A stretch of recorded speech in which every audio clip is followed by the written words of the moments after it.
Well, it's good to see you, Stu. Hey there, David.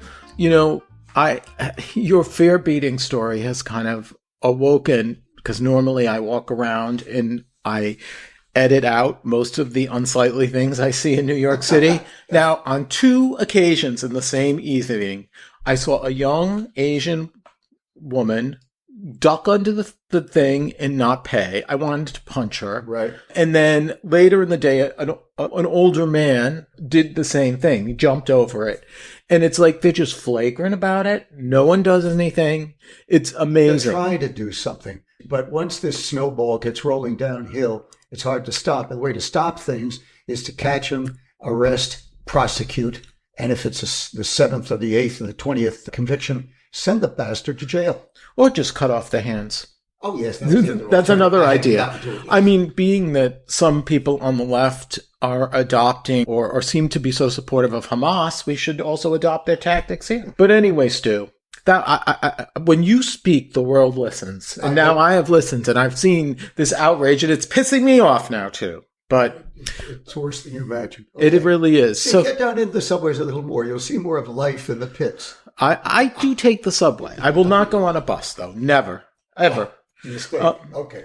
But anyway, so last week, the Al Smith dinner occurred here in New York City. It's a big political tradition, and it's raising money for the Catholic charities or, for the downtrodden. Usually all the local politicians and show up for this. It's a, black tie, whatever. And this year, once again, they held the dinner, and national level people come if they want, they want to kiss the ring, so to speak. Right. In a presidential year, usually both presidential candidates show up and they give a speech, and it's supposed to be like an atmosphere of bipartisan conviviality or something? Yeah, something like that. I don't know if that's possible in this day and age. Yeah, not now. It has been in the past. Right. So this year, of course, Trump showed up. As you know, and he gave like a long speech, and Kamala declined to come. She did not go. Not a good idea. And I don't know what the thinking was behind that, and also I noticed her vice president, Tampon Tim, was also not there. As a matter of fact, he was out in the Midwest somewhere holding a hunting rifle improperly, trying to appeal to male voters. Someone who can't hit a target should just drop it. And we're both male. We have not become gender nonconforming as far as I know. Stuart, is some guy holding a gun going to get your vote? That wouldn't cause me to go in one direction or another. Seeing him hold it improperly would be a little just... I don't know if you recall, it's like Michael Dukakis. And the tank. Yes. So Maureen Dowd, who I'm sure you're familiar with, she writes editorials, opinion pieces in the New York Times, and she's very well known. She's written a lot of stuff. I mean, she's left-wing, more left-wing, but sometimes I enjoy reading her stuff. I think she's funny and the like. And I also like that she has previously, back in the good old days, she wrote stuff about the Clintons that it wasn't all that favorable. So, of course, I kind of like that. And so this Sunday, she wrote an editorial kind of complaining about the dinner and how Cardinal Dolan was fawning over Trump, okay, and all this stuff. And I'm like, first of all, Kamala could have got the same fawning. She did not show up. She is the only presidential candidate who did not show up since Walter Mondale. And we all know what happened to Walter Mondale. He did not do well at the end result. Second of all, she was like so upset because, her Catholic, she's Catholic. She's an Irish Catholic, I believe, although I'm sure she's not practicing in the literal sense of it. And, she supports a number of things the Catholic Church doesn't support, like abortion and gay marriage and the like. And she's complaining about how she's, the place where you go to pray is allowing this vulgar Trump to speak.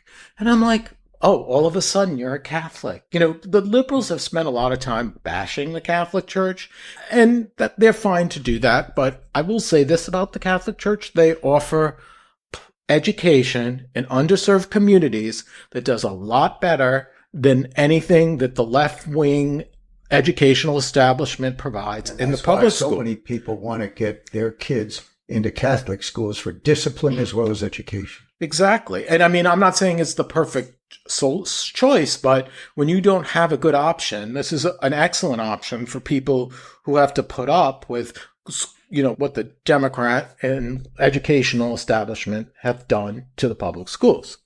So, I'm not so sure Cardinal Dolan is fawning over Trump anyway. I didn't get that impression. I think he would. That's not the right word. He allowed him to come and he indulged him and he got to speak. And he did give a speech that, if you watched it, I watched some of it. It was kind of unbearable to watch in certain respects because he was reading a script. It didn't come off as, spontaneous. And at times he used vulgarity and the like, as he's prone to do. And it just seemed just off. It wasn't all that funny, most of it. Okay. I don't know that I'd allow a speech to be read at such an event. Is that commonly done at that thing? I don't know. Well, it looked like he was reading it because he was looking down and it wasn't like something he had memorized. Something from the heart, not a campaign speech. Right. And, even Reptile Schumer was at the dinner, and I think Trump made some crack about him as well, which it was harmless. But, at the end of the day, though, during the course of Trump's speech, which as giving like a C- of kind of amusement, he kind of broke into my heart, Stu. He really did. Because guess who else was at this dinner? One of the most loathsome men in New York City. I've encouraged people to poop in front of his house in Park Slope. DeBlasio. So Trump quips. He goes, "I'm surprised Bill DeBlasio was actually able to make it tonight, to be honest. He was a terrible mayor.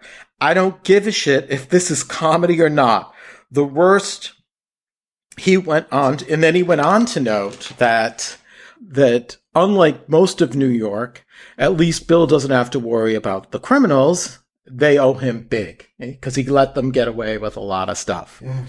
Well, I think everyone was just cracking up laughing over this one. And plus, being that de Blasio was in the audience, I'm sure that wasn't a comfortable thing to listen to. But he's so arrogant and so out of touch with what a failure he was. He didn't say anything. So instead of skulking away in silence, as he should have, he went on X or Twitter and he tweeted, "Now I get why they say I was soft on crime. I had the biggest criminal in the country right under my nose at Trump Tower. I never did anything about it." And then I'm like laughing to myself. What would you have done, number one? And number two, who is he to talk about criminal and unethical behavior? I mean, we know as a fact he used the police as his personal errand boy. He was found to have violated the rules when he did it. He had them driving his good-for-nothing children around, and he owes the city approximately was like $400,000 or something like that. I wonder if he's even ever paid it. And then second of all, his campaign finance was under investigation for criminal behavior. He was never charged with anything, but we know prosecutors here in New York and prosecutors in general don't usually like to go after their friends, right? And we also know one of the biggest scandals of financial impropriety of his administration was how his wife, or his ex-wife, or whatever she is, was put in charge of a mental health initiative drive. Hundreds of millions. It was $1 billion, and the money has never been accounted for. No receipts. They didn't have receipts. No, nothing. Nothing. No receipts. I mean, can you imagine? Why was there not an investigation by some legal authority? Good question. You know why? Because they give these people a pass. De Blasio gets a pass for the disaster that he is. But you know what? Trump called him out, and I'm glad he did. And it's not going to redeem him in my eyes because I don't know if it was a day or two later, he was in Pennsylvania giving a speech talking about the size of Arnold Palmer's penis. I'm not joking.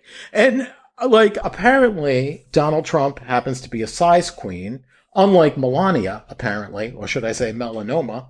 Who goes out and talks like that about some dead guy's private The more parts. he does it, the more the right wing loves it. All they care about are the results that they want from him, and they often just dismiss his character as being inconsequential and irrelevant. It's just bizarre. It's beyond just his character, though. These is bizarre. But that all said, Stuart, Al Smith dinner was unusual, and I don't believe, Kamala made the right decision by not going. But agree. she not only does she diss my people, the Italian Americans, apparently she doesn't care about the Catholics either, because she's too busy courting favor with Ilhan Omar and all those quasi-anti-Semitic progressives. And I'm not sure why I still don't get why she didn't show up. Do you have a theory on that? No, I just thought she must have concluded, and her associates concluded, that it was politically safer and wiser not to be there. Right. I don't know what underlies that, but they must have considered the possibility. It's interesting. They clearly try to shield her from any kind of exposure, because whenever she's out there, she's very good at reading from a script, but she's certainly not good at giving clear, decisive answers, including explaining how she was going to be different from Joe Biden, because all she ever says is, I'm not Joe Biden. I'm not Joe Biden. Well, that's not enough, Kamala. And this may explain why the polls are tightening substantially. And I'm not sure what's going to happen. I have no predictions for this crazy presidential race. But Nor do I. After her having pretty much seemed to have been in a commanding role, she's slowly frittering it away. What a disgrace. Yes. But anyway, Stu, I'm done with Al Smith. I'm done with Cardinal Dolan. I want to shift gears. Yeah. I've got a little, I guess it's a news item of sorts. It's a developing story, I'd call it. And it's about commerce, diplomacy, and I'd say dirty science. So people who've been reading the Times have seen this in the last couple of days. First, we'll start with some background. Giant pandas, these wonderful black and white cuddly bears that we all love and that have become the face of the conservation of species movement, which I believe in certainly. They lived in certain mountain ranges in central China. And in 1972, Nixon, I know we have to go back here though, we have to go back this far. Nixon visited China, and his wife Pat told Premier Zhou Enlai that she loves pandas. 2 months later, a pair of pandas arrived in D.C. and they went to the National Zoo. And that was what was called panda diplomacy at the time. And then in the 1990s, China began sending pairs of these giant pandas to other countries around the world. The idea was to be we breed them and then we reintroduce pandas back into the wild because of a concern about the depletion of the population. But 3 decades later, more have been removed than have been released into the wild. And no cubs, and this is an important point, I think, no cubs born in the U.S. or European zoos or their cubs have been released into the wild. So zoos now pay, this is no giveaway project, zoos pay about $1 million for a pair of pandas from China. It's rent a panda, essentially, because about 10 years later, that's the general obligation is to return them. Giant pandas are fickle in their breeding habits. They don't like to breed in captivity, and they don't do it very easily. And that makes making cubs less likely. And they think, not I, but they think the loss of normal behaviors in the wild lead to a lack of desire to mate. And this leads to commercial decisions that are not to the panda's benefit. In China, there's an excessive frequency of breeding. They aggressively have artificial breeding, and they've injured and killed some pandas. Oy. The pandas in China are inseminated as much as 5 times in 6 days. That's far beyond what experts say is suitable. An American vet working in China said that Chinese scientists use anesthesia excessively and sloppily. Now, nothing strange to you, David. China does not reveal data about reintroduction into the wild or inadequacies of their own breeding practices. I know where you'd go with this. No, we're not talking about Fauci. We're not going to. You brought him up, not me. By the way, he belongs in jail. And then China gives Chinese breeders, this is horrific. They give Chinese breeders a bonus for each cub produced. Well, you know what kind of contact that produces, just greater effort to, and horrific consequences for the pandas themselves. And then an interesting one, allegations that China ships pandas whose genes are already well established in the resident population out in the wild, so there's no reason to release more of that same non-genetically discrete pandas group. So now you say, well, why is there no broad outcry from U.S. scientists about improper practices? And one or two of them have said in print, I think they're reluctant to speak easily, it would hurt their ability to work in the field if they start doing that. You mean in the field of pandas? Because China Yes. wouldn't let them into the country. Well, generally in the work of panda operations in zoos around the world as well, or in science generally. If they start getting too public about attacks on things, they could touch some people in the wrong way and make their usefulness reduce their usefulness. But then if there are these problems with pandas and their reproduction, why are American zoos participating in this mating game, as I'll call it? One, rationally, positively, they're hoping a reserve population can replenish pandas in China if that population begins to disappear. But now you get to the hard nuts of it. Pandas draw visitors to zoos.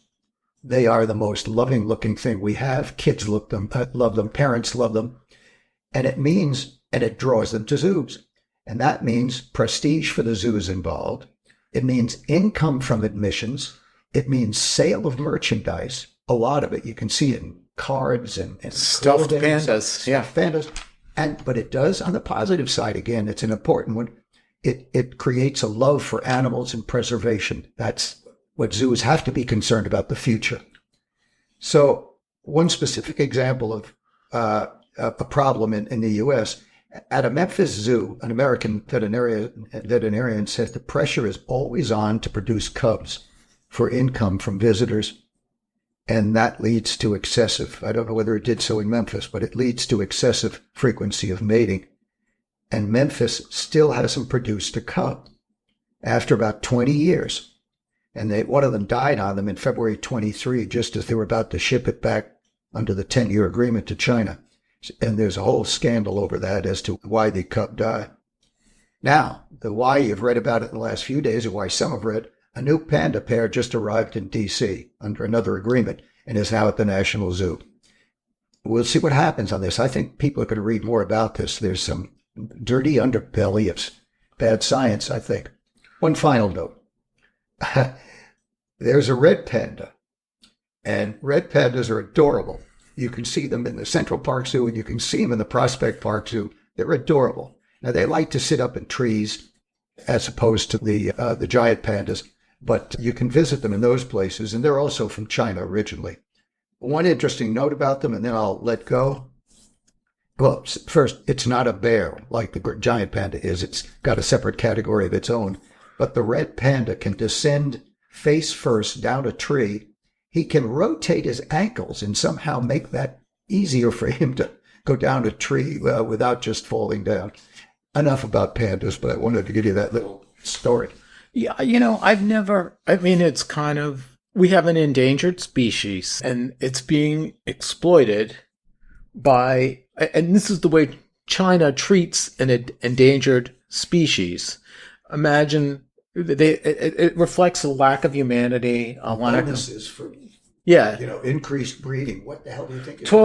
They're more unbridled capitalists than we are in certain respects. It's really, but this just brings me back once again to Tampon Tim, who previously stated about China to school children when he made over 30 visits to China, besides lying about being there during the Tiananmen Square massacre. He said how, in China, no one's poor because they share. Yeah, they're living off the backs of an endangered species, Tampon Tim. I was reading Brett Stevens in the New York Times. Him and Gail Collins kind of do this back and forth. And he's like a conservative, but not like, a MAGA conservative. And he was joking about what a bumbling fool, Tim Waltz. So it's not just me, because he's more reasonable than I am, let's face it. I saw that in the conversation. Yeah. I mean, he said he's going to vote for Kamala. Kamala. He had to hold himself. He said you have to plug my nose. Well, he's obviously fallen out of that coconut tree. Me, I am on the fence. I don't think I can go vote. I mean, I don't even know what to do. Maybe we could write in my cats, because I think they do a better job than either one of these idiots. But back to New York, we were talking about the Al Smith dinner and that failed mayor. This is another outrageous thing that is kind of an amalgamation of all the problems we are facing in this country and in our city. There's a roving gang of young children. They're illegal immigrants, or as some like to call them, migrants. They're living for free in the Roosevelt Hotel on our tax dollar, okay? And they have been, first over the summer in Central Park, they were attacking people ruthlessly, stealing from them. Now they've moved to Times Square, and they're doing the same thing, which is a tourist mecca and not good for our city. Now, the police are having a very difficult time keeping this under control. They've been using drones and the like, and it's just been very problematic. There's about 20 of these people, and they call themselves Los Diablos, the little devils. So here in New York and nationally, we've allowed 7.2 million people to cross our border illegally. Some of them are bad actors, including these young children. It probably take a while for them. I don't know how when you're doing this at the age, under 18, and you're already pretty much a ruthless, hardened criminal, it'd be hard to provide any redemption. The question is, why are we providing them a free hotel? Why are they there? Now, the police have complained also that even if they were to arrest these people, they'll be out because of Alvin Bragg, the progressives. They want to go soft on them. They don't want to, there's no bail for them. So it's like a revolving door of crime for people who aren't even American. If you're going to be committing crimes flagrantly in New York, the least you could do is be a citizen. But this is just the cauldron of stupidity that we have experienced under the progressive woke who think it's okay to let violent criminals out of jail and have no bail for them. And people like Fat Alvin Bragg, who is sitting at the University Club having a hot fudge sundae and talking to all his friends from Harvard, while the rest of us have to live with the consequences of his incompetence and weakness. And New York voted for this guy. That's what I can't understand. I knew he was bad news. And then on top of that, we have a president and vice president of the United States who refuse to take responsibility for the fact that they let all these people in here without the infrastructure to take care of them. And they did it.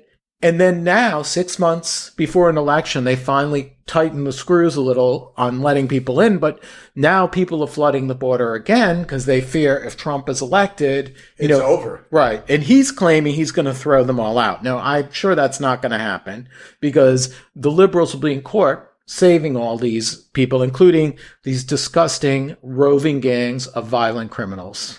It's sickening. And more and more younger kids, I read the other day, are being found to have had guns on them in New York. More gun violence by young people. And of course, they can't be any longer treated as an adult in many cases, right? Even where they've committed a violent felony. They were put back again, another liberal measure, put back into the juvenile section or the family section. Right, where you kind of, you're not held for a long time. Right. They go lenient because they say they're juveniles. In most cases, that might make sense, but certainly not when you have a roving gang of illegal aliens who shouldn't be here in the first place, terrorizing tourists and regular New Yorkers in a very violent way. Great. Thank you, Kathy Hochul, all those scum in the New York State Senate and Assembly, and also City Council helps make City Council. And let's not forget, I already mentioned him, our big fat Alvin Bragg. So anyway, Stu, it's just another outrage of what these people are doing to our city. And you got to think, with all this going on, why some people are saying, I got to go, I got to get out of here. It's not right anymore. Or is it hurting tourism? I'm not sure. It's awfully busy out there. It does seem busy, but I do believe New York has obviously lost a lot of residents and its declining population. And people with money and helping. Yeah, they still stay here. But some are going to leave. It's going to leave a greater population of those who can't fund necessary corrective efforts. That's absolutely true. But anyway, so Stu, I got one. Have you gotten yourself into trouble again? No. Well, it's an interesting little story. I need to give a little backdrop. This is the backdrop to how I got involved in a situation the other day. First, there's great military concern, legitimately so, over suicide rate of vets and active duty personnel, far greater than the general population. And that concerns me and should concern many in America, I think. And then there was a recent series of subtle PSAs, public service announcements by the VA, that didn't directly mention suicide prevention, but hinted at the need for, conversation and reaching out and getting help. I participated in that. You could still see some of that PSA on TV periodically. Very, very well done by Kathleen Bigelow, the wonderful director, award-winning director. And then third, the VA is giving training to volunteer vets who, on symptoms that others might have, who have suicidal designs and response thereto.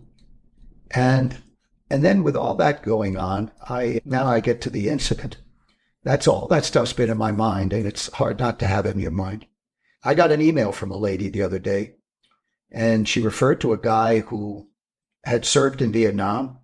He saw my film, the film that was made of Vietnam through my lens, the stage play, and he loved it, she said, and he hoped that I would contact him. She sent some photos of his and said that he could send more photos if I wanted. One of the photos showed a document which itself showed that he was at a 60% disability rating. Another photo showed that his job in the Army was essentially bomb disposal. Kind of guy who goes up to unexploded devices, mines or bombs, and either blows them up safely or tries to, or somehow just does take some other action and makes it inert. And so with all these things going on, I had an image in mind for who this guy might be, that it was going to be a fellow in need of assistance. And I felt an urgency to respond quickly. I said, wait, I'm in that position now to help, and I can't postpone this thing, even though I've had no serious training. So I get a call just a few days ago, and he starts talking and told me about his background. We discussed some of those photos about him next to a 500-pound bomb that came off an F-4 jet. And eventually I didn't hear any desperate nature. I didn't hear pessimism. I didn't hear fear of the future. I didn't hear what some call ideations about death or suicide. And then he became somewhat upbeat, and he said, well, apart from my knee issues, he said, he's living the American dream. He said, he's got a young wife. He alluded to sexual activity there and said things are good. And then he said, I just got a new Bentley. And then he said he's going to the World Series. Speaking of that, may I put in my plugs for the Dodgers? I hope the Yankees lose. And then he said these things, and we laughed, and I said to myself, here I was, all primed for, position A. He's going to be in need of assistance. and I was thoroughly on the wrong track. Did I improperly? Did I prepare properly? Was I overzealous in my movements? I don't know. I think not, because these signs led me in one direction. But I thought it was funny as hell that here I had, you go down one direction, one path sometimes, and it's absolutely wrong. Well, in this case, it's kind of good that you were wrong. But, I'm a little, so you got the impression this guy was really upset through the email from the woman friend? And all those things I was talking about as background to it. You bet. Knowledge of all those things led me to the conclusion that this guy was a candidate for something sad. Or at least that strong possibility. Well, I'm glad he has a Bentley. He's like a Kardashian. Good for him. And he's probably like former Mayor DeBlasio living off our dole from the $1 billion him and his wife stole. No, I can't say that. In fact, but I can't say what his business was and how he made money. I can't say anything about it. I don't know. Yeah, well, all I know is I did win $4 in the latest Powerball drawing. It wasn't enough. It really isn't, Stu. I mean, that won't even get me a gallon of gas with Joe Biden in charge. But anyway, I guess this brings another escapade to an end, and maybe we can end it with a little funny from Stu. This is something I read the other day in a magazine. A wife got so mad at her husband that she packed his bags and told him to get the hell out. And as he walked to the door, she yelled, "I hope you die a long, slow, painful death." He turns around and says, "So you want me to stay?" I'm sorry, I just kept on. Stu. I personally wish a long, slow, painful death on many people, but I was wondering, is that Bill and Hillary? Please don't really. It's just a joke in the abstract. I know, but I have to throw in some kind of crack about some person I hate, because that's just the kind of sick, demented thoughts that cross through my mind. Well, thank you, Stu, for ending this on a humorous note, rather than a long, slow, painful death. But anyway, it's been good talking again. Yep. We'll proceed accordingly. Yes, sir. Yep.